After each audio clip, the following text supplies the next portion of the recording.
हेडलाईन्सचे प्रायोजक आहे NBC bearings, लांब पळण्यासाठी। नाशिकमध्ये हेलिपॅडवर पोलीस आणि निवडणूक आयोगाच्या पथकाकडून मुख्यमंत्री एकनाथ शिंदे यांच्या बॅगांची तपासणी। एकनाथ शिंदे हेमंत गोडसेंच्या प्रचारासाठी नाशिकमध्ये।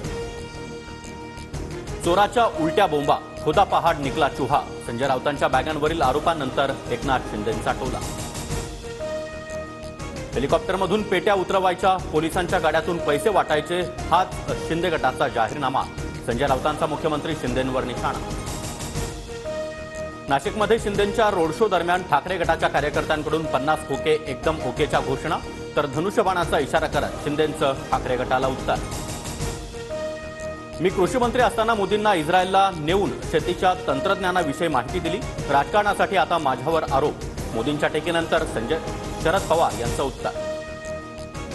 मोदींसाठी मुंबईतील रस्ते मेट्रो बंद केल्यानं लोकांचे हाल, संजय राऊतांचा हल्लाबोल। तर मुंबईमध्ये रोड शोचं आयोजन हे शहाणपणाचं लक्षण नाही, शरद पवारांची टीका। विरोधकांनी लाचारीच्या मर्यादा देखील सोडल्या, मोदींना वाराणसीमध्ये जिरेटोप घातल्यानं पवारांचा प्रफुल्ल पटेल यांच्यावर निशाणा। मुंबईमध्ये नरेंद्र मोदी आणि राज ठाकरे यांची उद्या सभा, छत्रपती शिवाजी महाराज पार्क मैदानावर सभेची तयारी अंतिम टप्प्यात। हेडलाईन्सचे प्रायोजक आहे एनबीसी बेरिंग्स, लांब पळण्यासाठी।